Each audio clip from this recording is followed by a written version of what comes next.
Thank you. Thank you very much, and it's a pleasure to be here. Many thanks to the organizers.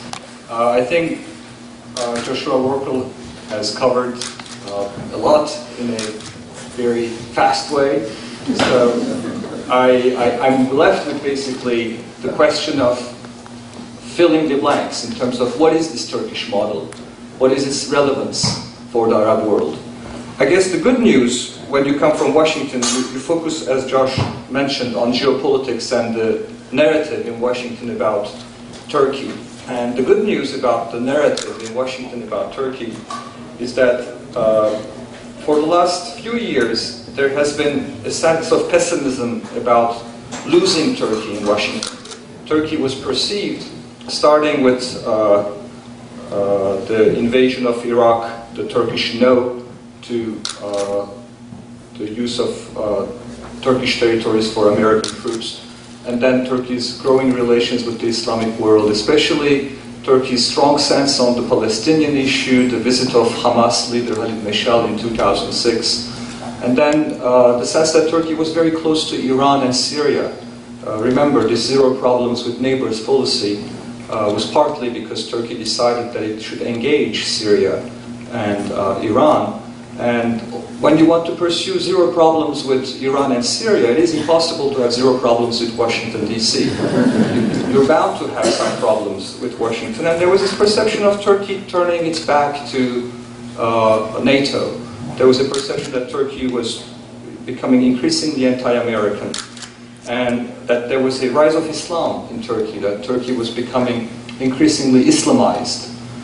This was especially very common among the neoconservative circles during the Bush administration, that there was this rise of political Islam in Turkey. AKP was portrayed as an Islamist party. When they wanted to be really nice, they would say moderately Islamic, but it was perceived as an Islamist party. And then in 2010, with Obama, at the time when we hoped things would really improve, there came the crisis over Iran. As Joshua mentioned, when Turkey mediated the Tehran agreement about uranium enrichment, that came as a huge disappointment to Washington. A lot of people said that this was the wrong time, it was the wrong approach. The push in Washington was for sanctions against Iran, and Turkey is a NATO member and a member of the United Nations Security Council in 2010, vetoed the sanctions, voted against sanctions, at the time when China and Russia voted for sanctions against Iran. And this created a big crisis with the Obama administration in terms of Turkey, in terms of the Iran policy of the Obama administration. So as late as 2010, there was a certain level of pessimism about where Turkey was going.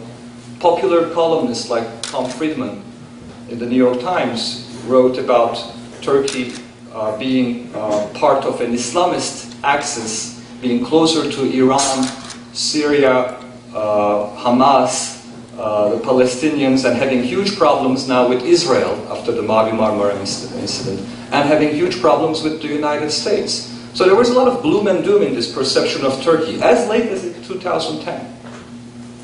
Then look at today. Joshua rightly mentioned this is the golden age of Turkish-American relations. We're in a honeymoon with the United States. So what has changed in the last year and a half? From 2010, the summer of 2010, this whole pessimistic image of who lost Turkey? Why is Turkey turning Islamist? To today, Turkey as a model. We keep reading about this Turkish model. Well, the answer is partly the Arab Spring. From being an Islamist country that the West has lost, Turkey has moved to being the model for Egypt, the model for Tunisia. We now hope that all Muslim movements in the region, in Egypt, in Tunisia, in Syria, will be lucky enough to be as moderate as the Justice and Development Party. We hope that they will be as lucky as to evolve along the lines of a Turkish model. Perhaps because the alternatives are much worse. What is the alternative to the Turkish model? Again, often the alternative is perceived as the Iranian Revolution, where you had basically, again, a people's revolution, Iran, the revolution in 79, if you remember, you're much more qualified than I do, Professor, was a people's revolution hijacked by the clergy at the end of the day. So the fear is that, again, the Arab revolutions, the Arab awakening, may be hijacked by Islamists and may create Islamist regimes. And the fact that in Egypt you had the Muslim Brotherhood and then the Salafists winning a large majority created this sense of alarm. So when the alternative to the Turkish model of moderate Islam, although I don't like the term, that's what it's used, and perception is the reality, the alternative to this Turkish moderate, friendly, good Islam is the radical Islam of the Iranian Revolution. Or maybe the influence coming from the Gulf, the Wahhabi Islam. And in this context, Turkey appears to be, of course, a much more positive influence on the region. And in that sense, the good news right now is that in Washington, no one talks about who lost Turkey. No one talks about the Islamization of Turkey. To the contrary, there is this hope that Turkey may teach some democratic lessons to the region, that Turkey may prove a useful model in terms of the compatibility of the regime with democracy and moderate Islam. And down the line, there is this hope that Turkey will play a much more positive role in the region. So the narrative has changed. So that's the good news. But with the focus on Turkey, since there is so much focus now on the Turkish model, there comes also deeper scrutiny. And although everyone agrees that overall Turkey's foreign policy influence has increased, now when you look at the media, when you look at the detailed analysis of what is going on inside Turkey, the Turkish debate, with this increasing scrutiny, there comes a realization that the model has problems. The model has essentially two problems. A problem with the Kurdish minority. What will happen to the Kurds? In fact, sometimes you hear about whether there will be a Kurdish spring as well in the region, and whether the Kurds will also, of Turkey for instance, push for their own nationalist movement, their own awakening, their own demands for instance, decentralization, federation, stronger cultural rights. And this puts Turkey in defense, because the good things about the model, the moderate Islam question, somehow lose some of their significance when you focus on the ethnic problem of Turkey, the Kurdish problem. But more importantly, perhaps, is the factor of freedoms in Turkey, something that we heard this morning, freedoms related to freedom of speech, freedom of association, freedom of the press, and this big tension in Turkey, this big polarization in Turkey, focused on essentially civil-military relations to a certain degree, but more importantly on where Turkey is going, whether Turkey can really become a liberal democracy.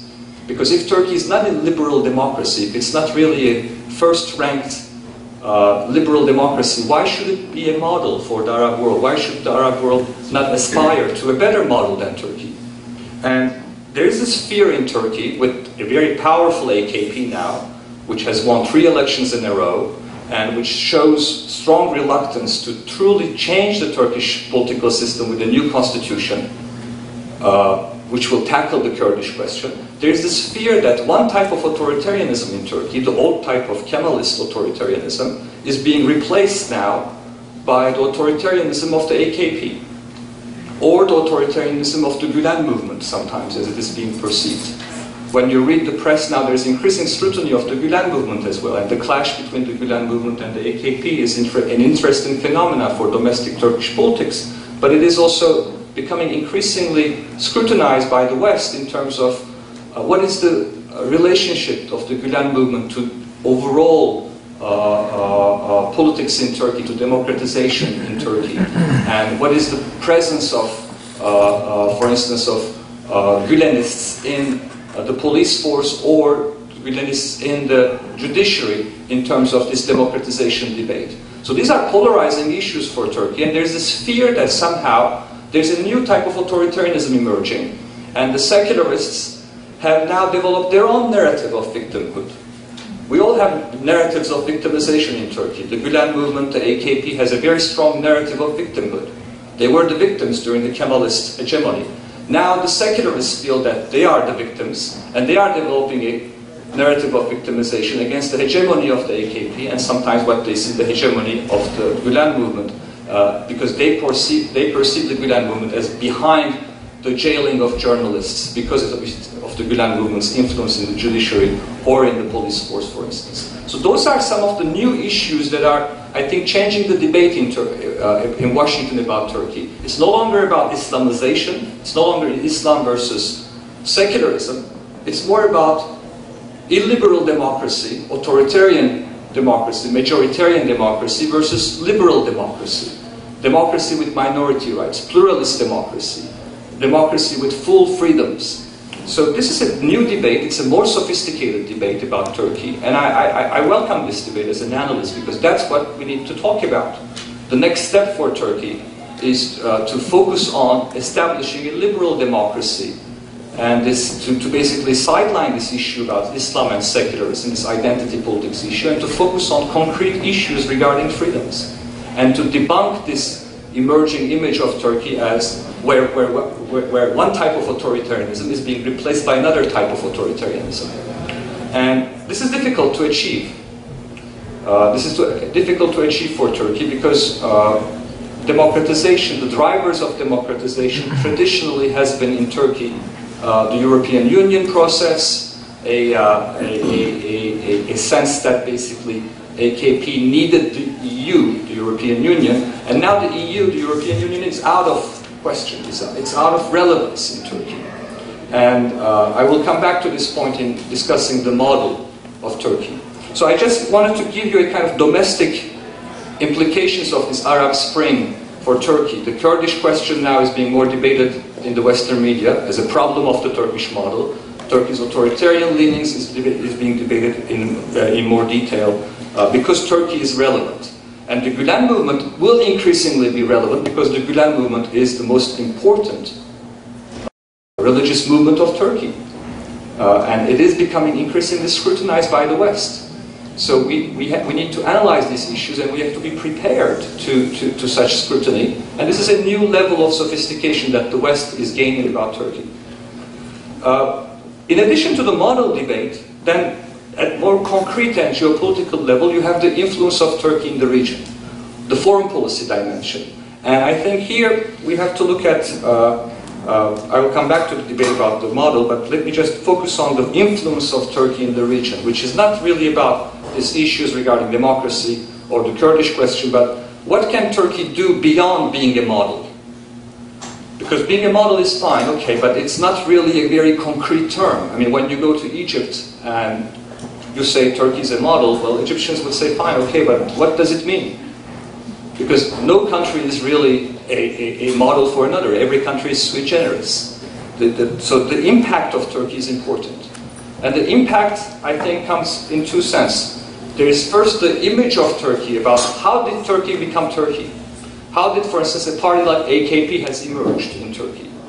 And this model business is like beauty. It's in the eye of the beholder. If you're the Egyptian military, your model of Turkish development is not really moderate Islam. If you're the Egyptian military, you ask a simple question. Why is the AKP such a moderate party? Why is the AKP different than Erbakan, than Milli Görüş? What has changed Milli Görüş into conservative democracy, which is the slogan of AKP? And the Egyptian military says, well, it's the Turkish military. It's the red lines of Turkish secularism and the 28 February process, the postmodern coup, that has actually established such moderation. So for a range of people in power, especially in Egypt, the model is the role of the Turkish military. So that's one complicating factor about what is the model exactly. It's not just moderate Islam, but it's how you get to moderate Islam. And maybe the military played a role in that moderation. So that's one element. The second element is what is Turkey's role in general in this region? And here we have the Shiite-Sunni divide in the Middle East. Is Turkey a Sunni power? Or is Turkey a country that is transcending this Sunni-Shiite business? And especially for the Gulf region, for Saudis, this is a very important question. But also for Egypt. There's this concern about Iran and the nuclear weapon. And here, the concrete level of Turkish influence is important. Then for the United States, the impact of Turkey is not really about the model, but what can Turkey do in the context of crisis in the Middle East? And the most important crisis in the Middle East today, the urgent issue, is Syria. So what is the relevance of Turkey in the context of the Arab awakening, and more specifically about Syria? Fine, Turkey played an important role in the context of Egypt. It called for the end of the Mubarak regime. That was a bold move from the part of the Prime Minister. That's fine. In Tunisia, it was supportive of the democracy movement. That's fine too. But here is a crisis on Turkey's border. And the US tendency is to look at Turkey and say, well, Turkey is a powerful country. It's the regional superpower. For all the things that Joshua mentioned, there's a very strong image of Turkey and as an economic power, as a diplomatic power, as a military power. And Turkey is becoming the victim of its own success, of its own discourse about itself. Because remember what the Turkish leaders have been saying for a very long time. They've been calling for regional solutions to regional problems. Regional solutions to regional problems. Turkey is a center country. Turkey has a lot of influence. Nothing good happens in this region without Turkey being involved. That's the narrative you've been hearing from Ankara. A very strong, self-confident narrative. Well, if you're the superpower in Washington, you say, okay, here is the test. Here is a crisis in your region, Syria. Show us your influence. Tell us what you can do. And in Washington, there's often this focus on Turkey as a country that can really have influence over Syria. So people were expecting miracles from Turkey in the context of Syria. And whenever Turks are being asked about their strategy vis-à-vis Syria, other than calling for the end of the Assad regime, their answer is, what is the American strategy? What is the international strategy? What is the United Nations strategy? Well, you were calling for regional solutions to regional problems, so you're the regional superpower. Why don't you basically show more influence here? And then the Turkish answer is, no, we don't want to get involved without international legitimacy, without the US showing a sense of strategic direction. So you see here that basically there are limits to this Turkish influence. Turkey discovered, in my opinion, especially with Syria, the limits of its influence in the region. Because Syria was the crown jewel of the zero problems with neighbors policy, and once Syria, in terms of this being a zero problem neighbor, collapsed into a major problem country, Turkey is now struggling to find the way out, and there is no easy way out. Turkey doesn't want to intervene militarily, Turkey doesn't want to stay totally passive, so we're talking about conferences. We're talking about yet another Friends of Syria conference. We're talking about mediation, we're talking about finding a diplomatic solution, knowing full well that Bashar Assad may stay in power for a much longer time. And Turkey is facing this impasse. So again, it's fine to talk about the model. It's great to emphasize Turkey's growing importance in the region. But when push comes to shove, we need to figure out what is the concrete influence, what is the most important dimension that Turkey can bring to the table. And in the context of Syria, we see a lot of prudence coming from Turkey. And Turkey's reflex is overall trying to be very cautious, non-involvement, and international legitimacy. United Nations Security Council, we need to consult with Russia. It would be great if there is Russian-Chinese involvement. We don't want a war with Iran, because Iran is the main supporter of Syria. And if you enter Syria, if you get involved in Syria, Syria may use the Kurdish card. Again, Turkey's soft belly, the Achilles heel of Turkey is the Kurdish question. Iran may also get involved with the Kurdish question. So there's a lot of realpolitik. Once you get one level beyond this narrative of Turkey as a model or influence of Turkey, you see that the Kurdish problem remains a very important issue. You see that basically Turkey's leverage in terms of solving the problems in the region, in terms of providing these regional solutions to regional problems, is limited. But to be fair, this is a big crisis, and not even the United States, not even NATO, not even the Arab League is able to offer concrete solutions. But there was this expectation that somehow Turkey had this huge leverage with Syria. Well, the answer is no. Turkey does not have this leverage with Bashar al-Assad, and the Prime Minister's reaction is partly because of that, because he thought that he had leverage with Bashar al-Assad. He thought that this was his basically young brother, that he had this father approach to him, that he was teaching certain things to him, and now he feels betrayed. And Prime Minister, as you all know, is a very emotional man, so what is happening in Syria, in a way, is personal for him.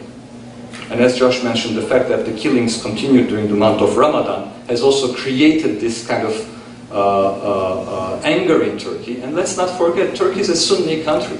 And there is this growing perception of Syria as an Alevite regime killing Sunnis. So there's a sectarian dimension to this, which is very troubling. And that's another dimension. Okay, I will conclude by saying why Turkey is a different model, why Turkey is a different country than basically most of the countries we're talking about in the context of the Arab Spring, by trying to bring some realism or some reality check to this Turkish model concept. I've been writing about the Turkish model for a long time. I think that Turkey has, of course, a role to play. It's interesting to look at the Turkish example, but for 5 reasons, I also think that Turkey is very different than the rest of the Middle East. Let me enumerate these 5 reasons, and then we can revisit them, if you wish, in the Q&A.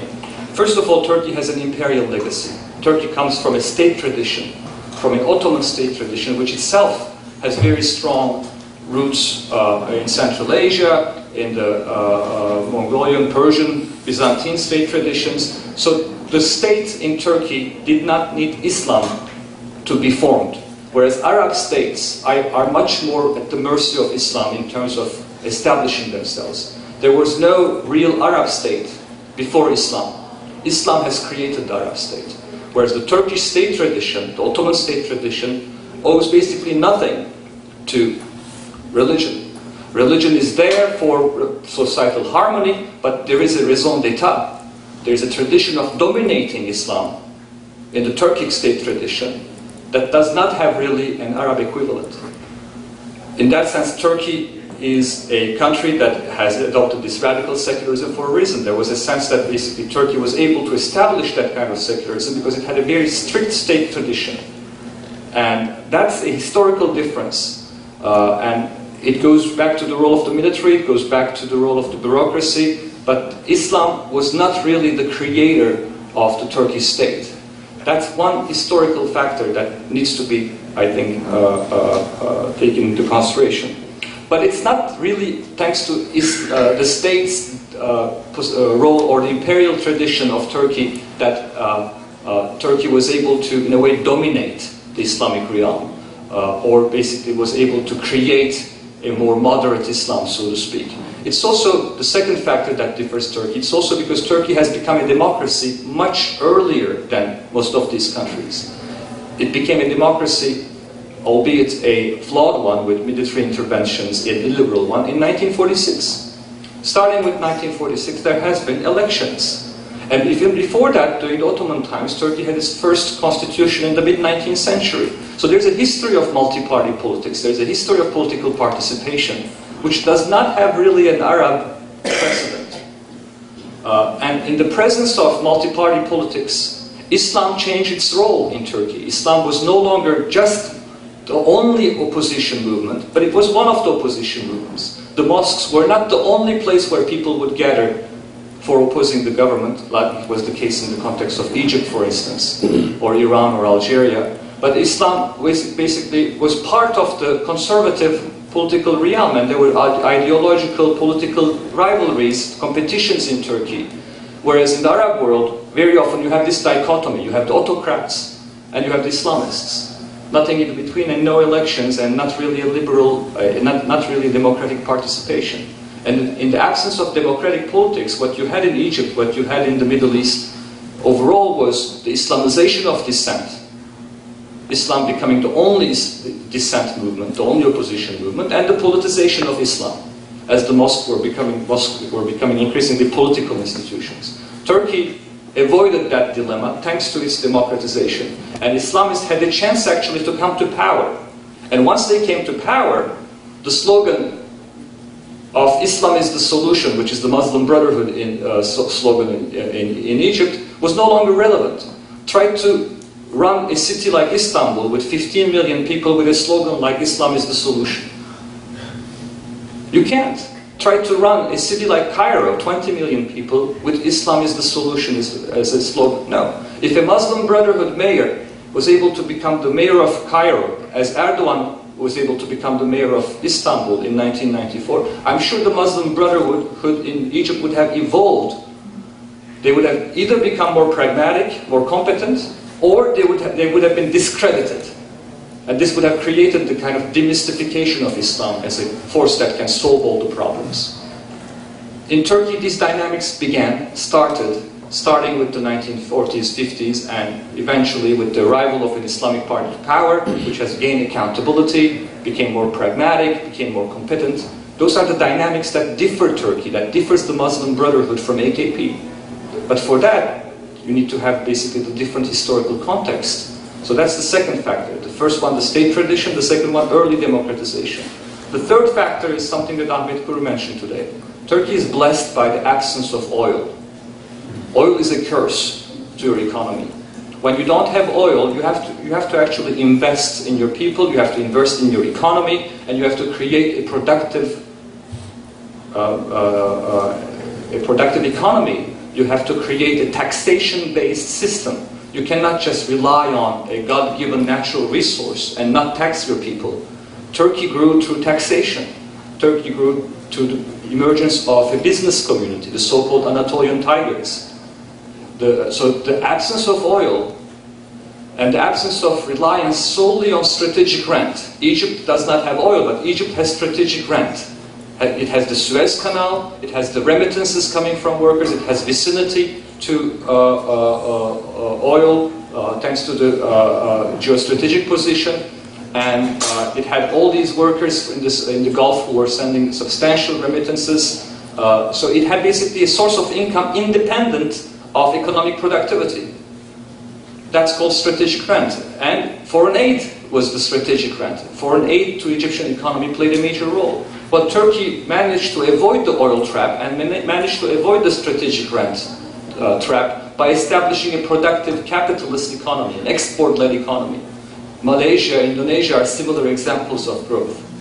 There is no other example of such export-led growth in the Middle East. So when you look at a more structuralist analysis of the Middle East, you see that Turkey is different, not because of this moderate Islamism or just state tradition or democracy, but because of its economy. You can have a basically structuralist analysis and look at how the Turkish bourgeoisie, the Turkish business community, and the emergence of a middle class changed Turkey. So that's the third factor. The fourth factor is the Sufi movement of Turkey. Turkey has a very strong Sufi movement, including the Gülen movement.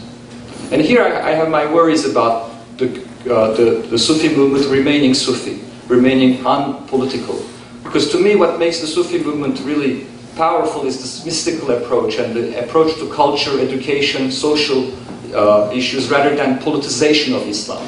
And the Gülen movement up until recently was able to stay above or in equal distance to political movements. Whereas now there is a perception that the AKP is, the Gülen movement is becoming a political movement. Out of essentially a sense of defense against the military. The fear of basically a military coup d'etat, the fear that the military would attack, would basically target the Gülen movement, has created this kind of defensive identity within the Gülen movement, which has turned into offense. They decided that in order to survive in Turkey, they have to go after the military. They have to go after the deep state. And this is the struggle we're facing today. The military did a stupid mistake in 2007 with the e-memorandum and unified in a way the AKP and the Gülen movement. The Gülen movement and AKP became one since 2007, and it has been a good thing for the AKP because it received a lot of support from the Gülen movement. Whereas now, I think we see the beginning of a fracture between the AKP and the Gülen movement, which is a very interesting phenomenon. What the military has not been able to achieve, which is to divide the AKP and the Gülen movement, it's the post-Kemalist order that is achieving now. A sense that basically there are different priorities, but the Gülen movement is very insecure. There's a very strong narrative of victimhood within the Gülen movement, and it wants to go after the deep state on the grounds that if it doesn't go after the deep state will go after the Gülen movement and will try to destroy it. All these things are politicizing Turkey's Sufi identity, in my opinion, because the Gülen movement is at the heart of Turkey's, in my opinion, the Sufi identity of Turkey. But with that parenthesis, I think the Sufi identity of Turkey is also something that differs Turkey from Egypt. Egypt does not have something similar to the Gülen movement, or any other Arab country. So, but I would put the Sufi dimension of Turkey as something important that we should keep. We should have a movement like the Gülen movement, but it should try to stay above and beyond an equal distance to politics. I'm not sure if it's too late for that, but hopefully we can revisit that also in the Q&A. The fifth reason why Turkey is different than the Middle East is the European Union process. Without the EU, we would not have had a democratization process which would have united the Islamists, the Kurds, the secularists, the liberal Democrats. Everyone was united behind the EU in the good old days when the EU was relevant.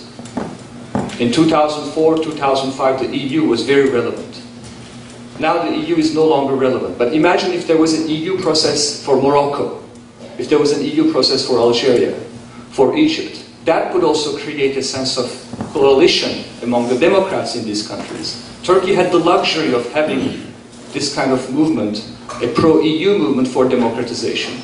This is absent in the context of the Middle East, so there is no anchor for democratization that Turkey benefited from, Central Europe, Central and Eastern Europe, the Balkans have benefited from. There's no external anchor that can provide momentum for democratization.